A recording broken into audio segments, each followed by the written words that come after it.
Today on NewsCenter, take a look at the faculty art exhibition, see how MSU soccer defeated West Carolina State, and learn what action is being taken by Moorhead officials concerning the heroin epidemic.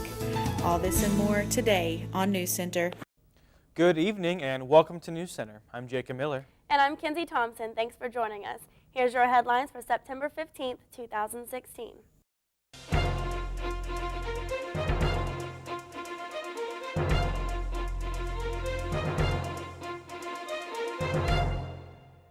Hillary Clinton abruptly left a 9/11 memorial ceremony in New York City on Sunday, her campaign initially saying she was overheated. After a video surfaced showing her struggling to walk, the campaign revealed she had been diagnosed with pneumonia on Friday. According to a statement released on Wednesday, Clinton's longtime physician, Dr. Lisa Bardak, says Clinton's physical exam was normal and she is in excellent mental condition. Bardak added that Clinton, in addition to medication for her hypothyroidism, is, quote, recovering well with antibiotics and rest, and that she continues to remain healthy and fit to serve as President of the United States, end quote. In the statement released Wednesday, Clinton's lab work was normal and she had a blood pressure of 100/70. The statement also added that the pneumonia is a non-contagious bacterial pneumonia and that Clinton was treated with Levaquin, which she has been advised to take for 10 days. During a phone interview with CNN's Anderson Cooper on Tuesday, Clinton was asked why she didn't reveal her pneumonia diagnosis before Sunday. She explained that she just, quote, didn't think it was that big a deal, end quote. Following her doctor's advice to rest and modify her schedule for the week, she canceled her plans to campaign on the West Coast and has remained home. She was scheduled to return to the campaign trail today with a campaign event in Greensboro, North Carolina. Governor Matt Bevin came to Moorhead last Thursday to try to convince the Moorhead community to side with Republican candidate for state representative in the 99th District, Wendy Fletcher. She'll be in a tough race with the current seat holders for 29 years, Democrat Rocky Atkins. Referring to his victory over State Attorney General Jack Conway, her race is no different than mine, Bevin said. He also went along to tell the people present to take a photo with candidate Fletcher and post it to their social media as a more modern campaigning technique. He received great feedback from the crowd when he said, I don't give a rip about someone's party. I care about conservative versus liberal. Listeners also cheered when Bevin stated, I believe that of, by, and for the people still means something. Fletcher spoke briefly with the group to say that she is not a career politician, nor does she want to be. She's been a healthcare provider for 24 years after completing school. Moorhead State's Craft Academy for Excellence in Science and Mathematics is celebrating its first year successes. NewsCenter Brian McGee spoke with the director of the Craft Academy. The first year was fantastic. It really exceeded our expectations. One wonders, many freshmen across the nation, they struggle in their first year, so now we're bringing students 16 and 17 years of age in advance of when their peers will be going to college coming on campus, but they did beautifully. At the end of the first term, 83% of our students had a 3.0 or above. 12 of that had a 4.0. So they're competing right along the college students. Many of them had attained some of the highest grades in the various sections of classes, so they fared very well. And we're quite proud of the work that they've done already. They're already involved in some research with professors. We have students presenting at local, state, and national workshops already. We have two students who are involved in an exomedicine experiment with Dr. Foltz here on campus, and their experiment will be launched on the next international space station flight to take place in late November. So they're doing a lot of wonderful things. We have many goals. Certainly we want these young people to live up to the expectations of our tagline at the Craft Academy, and that is Imagine, Invent, and Impact Kentucky. Our ultimate goal is that we keep this intellectual property from these young people here in Kentucky, that they become the next generation of leaders, that they become entrepreneurs and business people and doctors, and they stay in Kentucky and positively impact the economic development of Kentucky. So we want them to certainly give back to Kentucky, but many of them are going to go on beyond Kentucky, but that doesn't mean you can't keep Kentucky in your heart and think of how the businesses you're creating across the nation or internationally, how can we put a home office back in Kentucky and again impact our Commonwealth. Moorhead City Council members are considering an ordinance that would lessen alcohol regulations in the city to allow retail package sales on Sunday from noon to midnight. Councilman Glenn Teeger says other cities are doing this as a way to sustain their local economies. The new rules would also allow for alcohol to be sold while election polls are open. The ordinance had its first reading at Monday night's City Council meeting. Council members will act on the measure next month. Also at Monday night's City Council meeting, a resident who lives on Lyons Avenue says developers in Moorhead have found a loophole for building rental houses. Frederick Pizarro lives in a zone designated as R1, which permits single-family residences. City Councilman Glenn Teeger says Lyons Avenue is currently considered public domain and therefore open for packing, despite a lack of space on the street. Council members say they will examine the issue. Pizarro suggests lowering the speed limit and revising the ordinance to exclude rental properties. Close to 40,000 Kentuckians have used the state's new online voter registration and update tool known as Go Vote Kentucky. But the Commonwealth's top election official says there's still work to be done to move Kentucky voting into the digital age. Allison Lonergan Grimes held one of her Get Out and Vote efforts at Bluegrass Community and Technical College Monday and noted the online registration portal is only one step toward updating the state's election system this year. At select precincts in Boyle, Floyd, Jefferson, Kenton, Madison, and McCracken counties, voters will be able to sign in electronically while Grimes' staff keeps tabs on the incoming data. The pilot will come amid heightened security concerns following media reports of Russian hackers into voter databases in Arizona earlier this year. Grimes has said her office is remaining vigilant and there is no evidence of any tampering in Kentucky's system. The United States Internal Revenue Service is consolidating processing facilities in northern Kentucky, and closing such a large facility means a loss of 1,800 jobs. The Kentucky Enquirer reports the agency announced the cuts this past Wednesday. Some employees will remain in Covington at other facilities, but others are left without a job. Leaders with the IRS's National Treasury Employees Union confirmed that the 450,000 square foot processing complex on the river will soon close. The IRS is Covington's second largest employer. Depending on the time of the year, the agency employs 3,500 to 5,000 in the riverfront complex. City Manager Larry Klein said the city wasn't notified in advance and the change will have a big impact. However, the building lies on prime riverfront property, and the move will free up the property for redevelopment and hopes of new business and employment.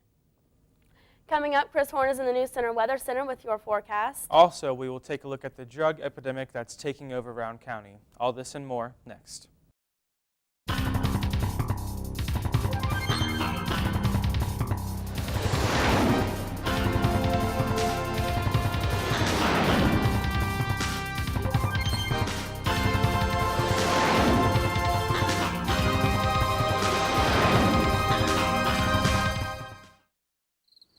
It never gets old, huh? Nope. It kind of makes you wanna... Break into song? Yup. I love the sunset. I love Eagle Lake. I love the forest. I love when eagles play. I love the campus! And all its sights and sounds. Boom-de-yada, boom-de-yada, boom-de-yada, boom-de-yada. I love philosophy. We love diversity.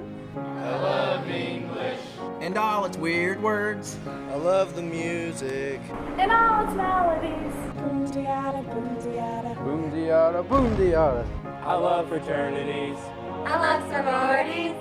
I love to draw things. And all the athletes. I love Moorhead. It's such a pretty place. Boom-de-yada, boom-de-yada, boom-de-yada, boom-de-yada, boom-de-yada, boom-de-yada, boom-de-yada, boom-de-yada. If we both drink, how do we get into this party? You leave that to me, young buck.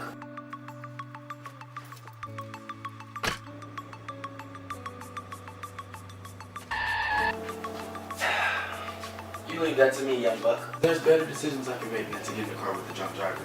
I can get a shuttle, an Uber, even call a friend. You know what, kid? That's not a bad idea. Why didn't I think of that?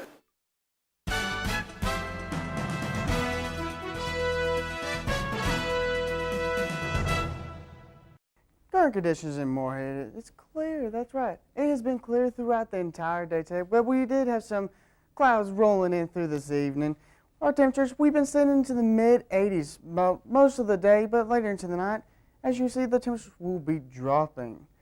Taking a look into our record temperatures, back in 98, it was 97 degrees. That is really warm for our time, especially now. Looking back in 75, it's one very cold day. That's right.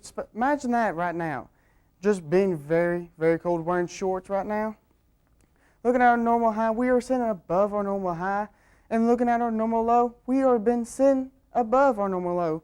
But unlike those past couple of days where it has been in the 50s. Taking a look at our radar, it is clear. We do have a little spotted rain in Winsboro, but Louisville, you were sitting in the mid-80s, so has Lexington and Richmond, and most of the Commonwealth has been. Taking a look into tonight, that's right, it's going to be a clear night. It's going to be right into the mid-60s, low 60s. So expect to see that moonlight pretty good, and it's going to be a really, really decent night. And the sunset is going to be about 7:40. And now, back to Kinsey.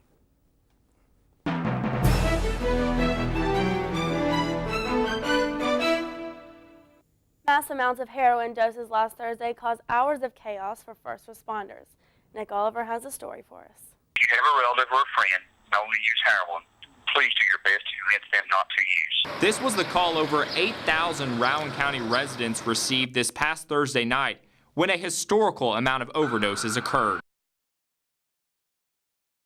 Overdoses in Rowan County, including at least one fatality. That number ultimately grew to 11 overdoses, along with one fatality. EMS received call after call. Different ages. 20-year-olds, we're seeing 50-year-olds. And many in critical condition. Respiratory depression, barely breathing. It's heart-wrenching. EMS officials say the reason many of these overdose victims go on to live is because of the help of Narcan. This is a short-term fix that gives addicts a second opportunity to change their life. A life-changing medicine that some didn't take advantage of. One of these overdoses in this cluster we had just recently overdosed again. As the problem continues to grow, more and more pressure now sits on the back of Rowan County EMS. It's stressful. We know these scenes are dangerous scenes because of the nature of the drug world. The pressure also sits on Rowan County law enforcement. I've never seen the number of heroin overdoses that we're seeing. Rowan County Sheriff Matt Sparks says this was a ticking time bomb. We know that a lot of the heroin that's coming into our area, as coming into Mount Sterling, is coming out of Cincinnati, Ohio. So we figured it'd be a matter of time before the drugs that were causing the overdoses there made its way to Morehead. Law enforcement has made multiple arrests, including one in Cincinnati, and says the arrests will keep coming. You're not welcome here in this county, and we're coming after you. We want you. We're going to put you in. We'll do our best to put you in the penitentiary. At the end of it all, first responders say they just want their town back. Firefighters, EMS, law enforcement. This is a job, but it's not just a job. I mean, this is our community. Rowan County officials held a special meeting this past Tuesday night for residents to come and talk about their fears with this drug epidemic. We'll have more on that meeting for you next week on NewsCenter. Covering your news in Morehead, I'm Nick Oliver. When we come back, Chris Horn has a look at your extended forecast, and Holly McClurkin is in with your Eagle Athletics update.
sitting to the mid-80s. Right now we're sitting right at 82.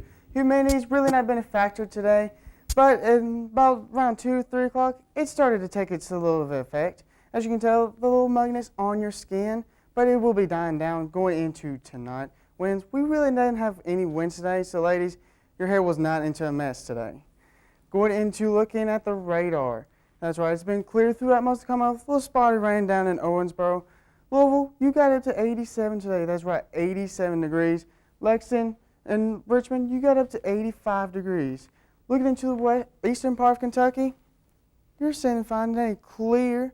But you also got up into the mid-80s. That's right, the mid-80s. So the humidity wasn't too bad for everybody, but it will be dying down going into tonight. Looking into tonight, it's going to be clear with no humidity. That's right, no humidity, so you don't have to feel that stickiness all day today. We're going to be sitting into the low 60s. That's right, the low 60s. And so it's going to be a really, really decent night tonight. With the sunset going to be about 7:40. So take a good look at the sun when you're driving around, especially since it is Thursday. So going into the weekend, just enjoy your night tonight. Looking into tomorrow. That's right, it's going to be mainly dry. The mugginess will be making its return.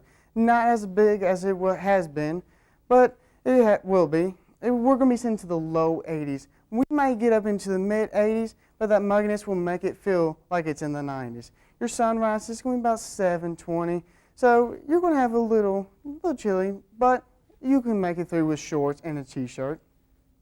But going into your 7-day forecast, going into Saturday, we have 40% chance. That is right, 40% chance of rain.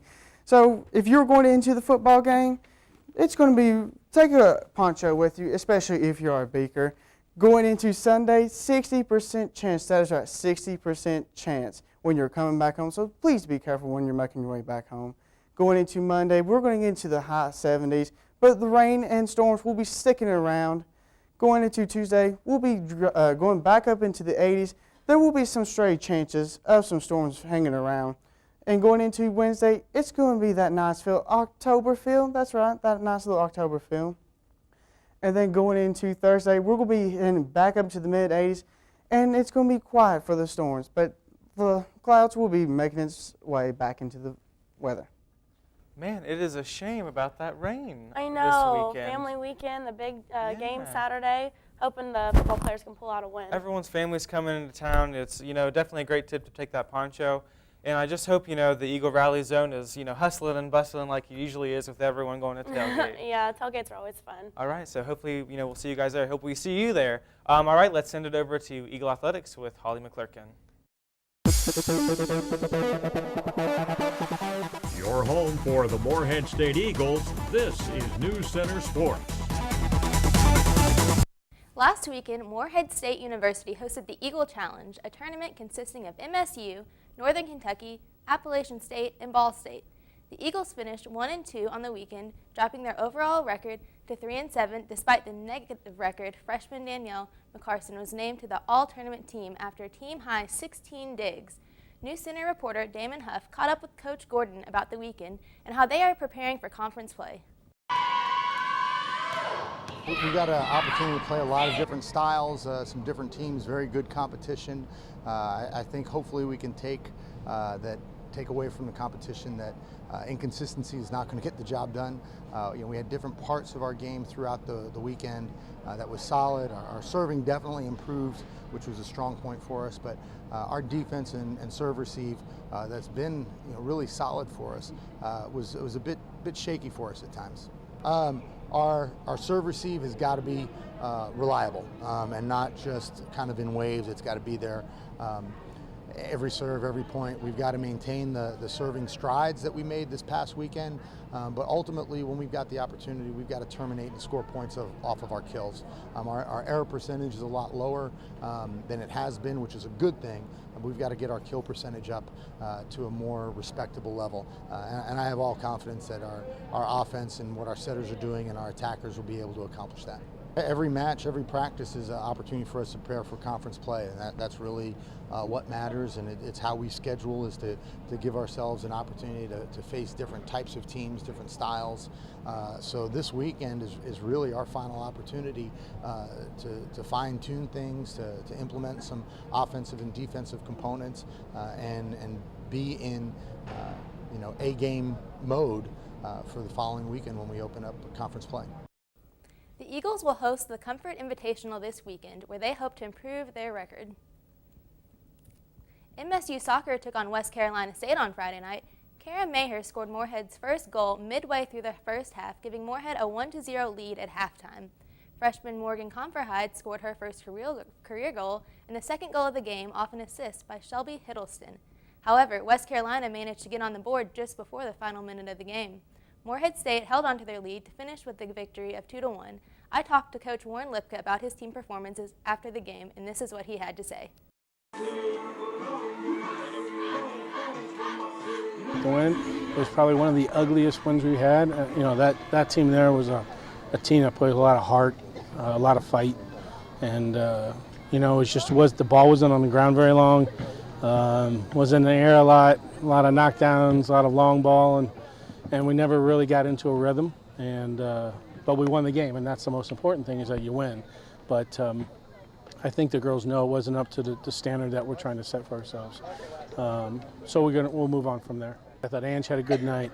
I don't think our center backs had that great of a night, and they'll tell you. I mean, not a lot of communication between the two, and that's what they need with passing people on and helping each other out, and lack of clearing a couple balls. You got kids that have athleticism. They have good composure on the ball when they understand how to play the speed, but they're not there yet. So, I'm expending a lot of energy this year, and I tell them, hey, I love all you guys. Believe me, I do. I'm trying to coach you. Okay, just bear with it. I'm the biggest competitor. I'm told them I'm a guy that loves to win, and I'm a competitor. So, I'm trying to bring that to our team. MSU finished the weekend with a 2-0 loss at Western Kentucky. They will continue this season with 2 away games against Ball State on Friday and Valparaiso on Sunday. After over an hour and a half of rain and lightning delays this past Saturday, the Eagles fell to the Cadets from Virginia Military Institute 17-13. However, despite the loss, MSU had multiple players excel in the record books. Senior quarterback Austin Gayhafer completed 28 of 51 passes for a total of 250 yards and 1 touchdown. Gayhafer now ranks 9th among the Pioneer Football League's all-time leaders in total offensive yards. Wide receiver Jake Raymond had 6 receptions for 25 yards, taking him up the leaderboard to 4th in PFL history for career receptions. Raymond needs only 43 more receptions this year to become the all-time leader of the PFL. Since the loss, the Eagles have been looking on to their upcoming game in hopes of gaining their first win of the season. Head coach Rom Tidnier says he is hoping to improve on special teams and get his team to force more turnovers on defense. The Eagles will be back in action at home this Saturday at 6 p.m. against Division II Lincoln University. We'll be back right after this with more news.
You are currently looking at an Eagle card. The key to so many doors. Literally. Isn't losing it the worst? And it's so hard to live without. So just come on down to the Eagle card store, right at the bottom of ADUC, fill out some paperwork, and get you another Eagle card today. and be happy like this guy. Prevent Child Abuse Kentucky received a $42,000 grant on Monday. The financial boost comes as a 5-week training program in Lexington targeting child sexual abuse. Corey Jewel Jensen with Oregon's Center for Behavioral Intervention is the woman heading up the Kentucky training sessions, which aim not only to equip parents and professionals to better detect child sexual abuse, but also to bring participants up to speed on techniques that have fallen out of favor. She says it's a problem when only 5 to 13% of kids are volunteering information about potential abuse. To help audiences stay on guard day to day while navigating the evolving world of online threats, Jensen's presentations go straight to the source, revealing what she's learned in conversations with sexual predators behind bars. Attorney General Andy Beshear's office has awarded over $160,000 to Prevent Child Abuse Kentucky and 4 other statewide programs with similar missions this year. Morehead State University's Career Center hosted their annual Resume Blitz yesterday and today. NewsCenter's Christian Mooney was there with Megan Boone to discuss the event.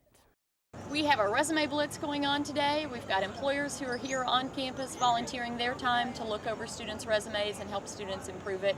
It's kind of a lead-in event to our career fair, which is going to be on Tuesday, October 4th. Really trying to get students' resumes polished up before the career fair.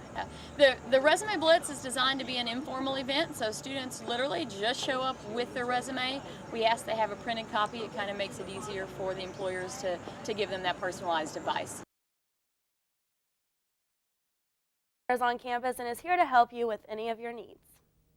The Claypool Young Gallery has a new exhibition to show off. NewsCenter reporter Jacob Valeria went to the gallery to learn more. And see the artwork of the art department faculty. Many will probably ask, did my professor do that?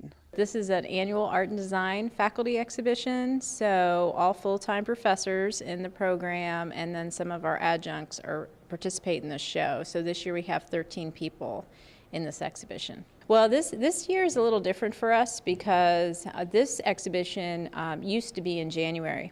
So I would say that some of the artwork got worked on over the holiday break. The students aren't the only people who kind of have to wait until the last minute to do things. So the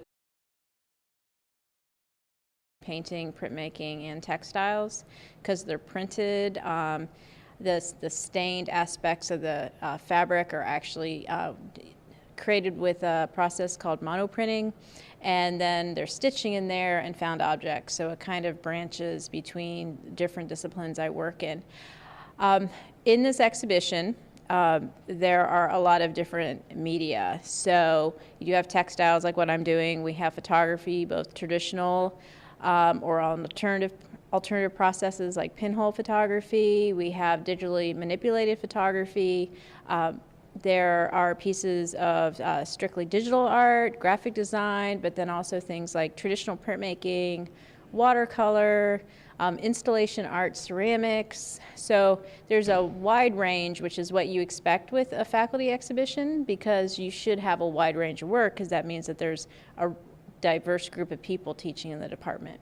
Students are encouraged to come out and enjoy the exhibition. Reporting for NewsCenter, this is Jacob Valerio. Morehead State will welcome students, parents, grandparents, siblings, and friends to join in on a weekend of events starting on Friday.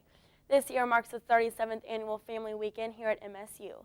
The Adventure Rope Course in front of the Recreation and Wellness Center will be open Friday from 4 until 9 p.m. for families to enjoy. The Star Theater will be hosting shows Friday night starting at 6 p.m. and Saturday morning starting at 10 a.m.